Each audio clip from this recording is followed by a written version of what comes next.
More than a week na rin na halos hindi nakikita si Chris Lawrence.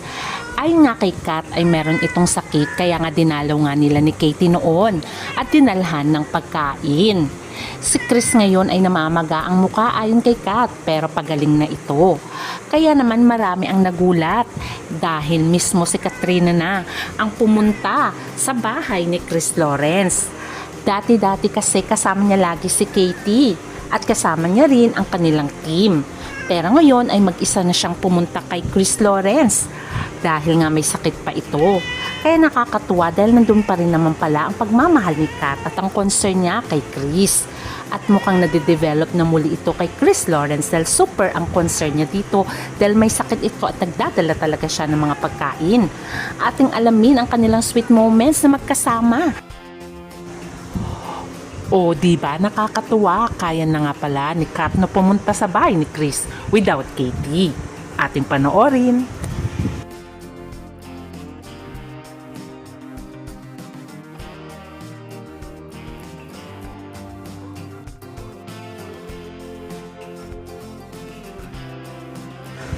Nakakatuwa talaga itong si Chris Lawrence. Pinanindigan niya talaga ang kanyang sinabing one step at a time and trust the process.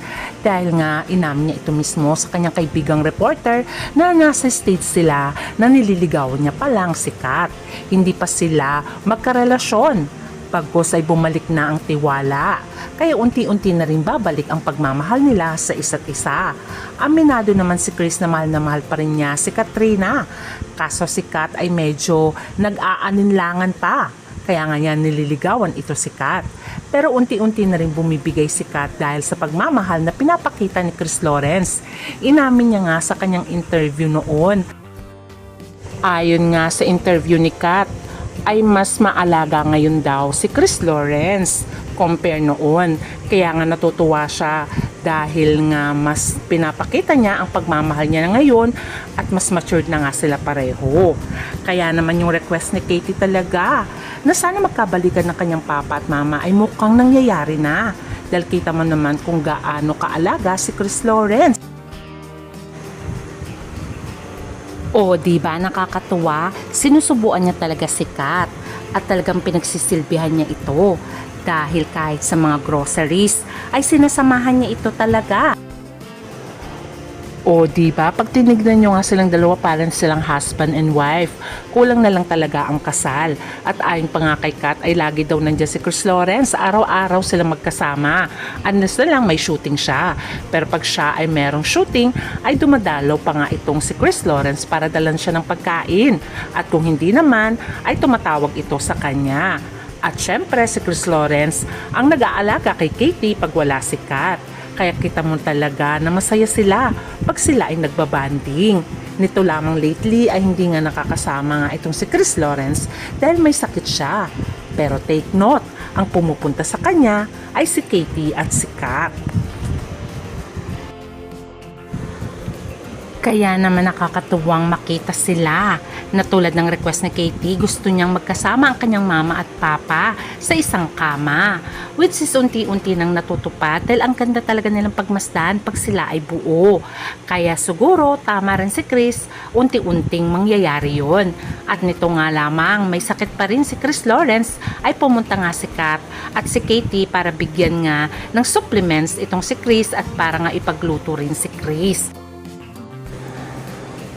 Ayon pa nga kay Chris Lawrence, nagpapasalamat siya si Kat.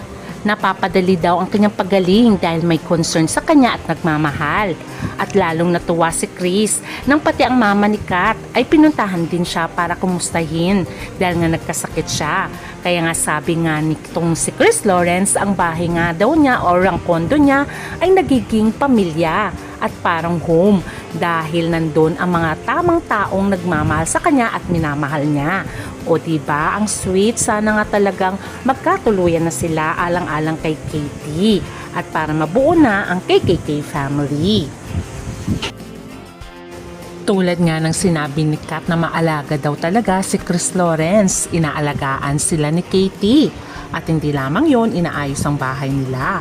Kaya naman ngayong may sakit nga itong si Chris Lawrence ay si Kat naman ang nag-aalaga. Panoorin ang buong interview ni Kat kung saan ay inamin niya na hindi pa sila ni Chris Lawrence. Pero dumarating na sa point na getting to know each other muli sila at Bapisilio. At marami pa siyang kinuwento pa na tinitinuwa ang KKK family fans. Kasi di ba yung mga time na yun, kaya syempre hindi ko siya, kasi parang iba yung tingin ko sa kanya, di ba? So parang pinakikilala pa lang niya ulit yung sarili niya sa akin. Pero hindi naman, hindi mo sa nararamdaman na parang nag-a-attempt siya. Kasi wait, kaya nung naghiwalay kami, bata pa po kami noon. So yun pa lang po yung magkakilala ko sa kanya. So ngayon, pinakikilala pa lang niya sa akin, yung bago siya. Anong pagkakakilala mo sa kanya ngayon? Ngayon, Na hindi mo nakilala noon? ngayon ko mas nararamdaman na mas tatay siya kay Katie. Na tatay ko talaga. Ngayon talaga, ngayon ko nararamdaman. Tapos, yun, inaalagaan niya kami ni Katie. So nararamdaman mo rin ba na mas mahal ka niya ngayon kesa noon? Ay, hindi ko po alam, hindi ko po tinanong. Pero mas maalaga. Kung ang dalagita. Hindi, inaalagaan niya po talaga kami. Talaga? Oo, yung, like, tinutulungan niya kami sa bahay. Inaayos niya, inaayos niya. Nire-rearrange yun. Oo. Wala pa yung mga gamit niya doon? Sala namin. Hindi niya pa dinadala yung mga gamit niya. Yun ang tanong ng mga kahapon. Hindi na pa dadala ang gamit. Hindi naman. Pero di ba? Iyak ka pa rin ba? Siyempre. Ako din malapit lang din bahay dito. Yes po. Wala pa pong ganon. So masusurprise ka ba pag nagparamdam siya sa'yo? Nagsabi siya? Parang hindi na kasi nakikita ko na makinikilig pala siya eh, gano'n. Gakilig siya. Oh, yun nga, genuine ang kanyang. Kinikilig ba sa inyong dalawa? Ha? Kinikilig ba sa inyong dalawa? Hindi ko alam sa kanya. Pero siya yung lagi siya yung parang cupid ng mga KKK family namin. Kasi siya yung nagsasabi, may nakikita kasi siya sa AI na nakakis si Chris dito. So yun, sasabihin niya, kiss my mom. If you love me, kiss my mom. Kasi doon natutuwa yung mga tao kasi parang si Kitty yung nagko-cupid. May mga ganun siya, kiss mama's hand. Siya yung nag-uutos. Pero, Tsaka meron pang if you love me, kiss mo talaga si mama. Pag hindi, gagawin siya. So sumusunod kayo siya. Sumusunod kami nakakam kami. Sasabihin niya. So pag sinabi ni Katie, ni Mommy, Daddy, I want another... Wala pa naman siya sa ganong request. Gusto ko magkaroon ng kapatid. Wala pa po siyang ganong request. Naku, what if? Abangan natin yung request. Wow, may dapat abangan. Kayo pala ang aabangan ng mga KKK. Grabe, no? Ano mga gagawin niyo pa? I'm sure maraming ina-expect sa inyong fans eh. Kami naman, wala naman po kami pinaplan eh. Basta kunyari, oy, punta tayo sa Tagaytay, o punta tayo ng mag-staycation tayo, ganun lang. Ayun. Marami po kami plano, actually. Abroad, meron din, ganyan.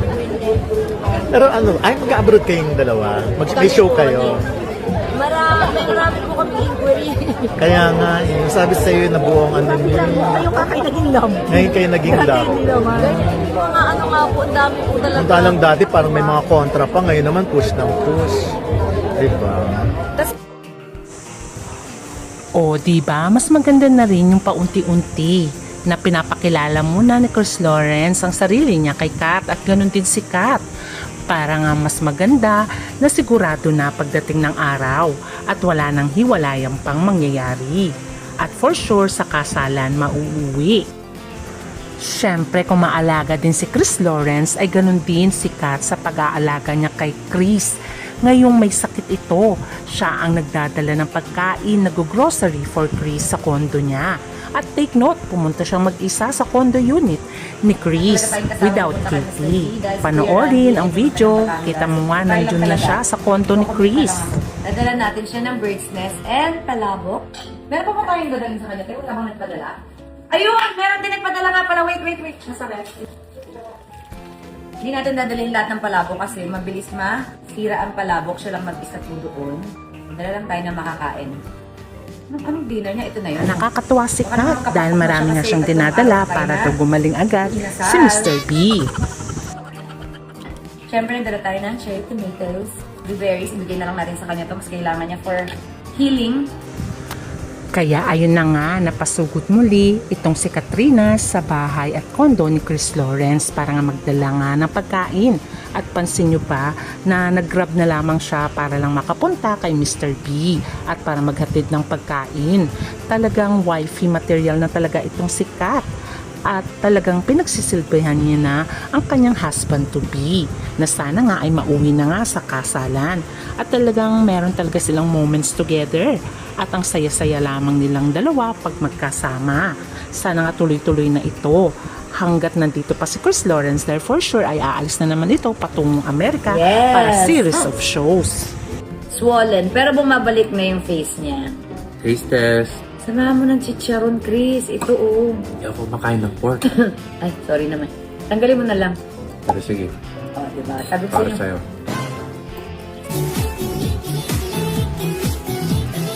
Saan ba? Tignan mo lang. O diba ang sweet nila para lamang silang nagde-date sa condo unit ni Chris Lawrence dahil hindi nga makalabas si Chris, doon na lang sila nag-date sa condo.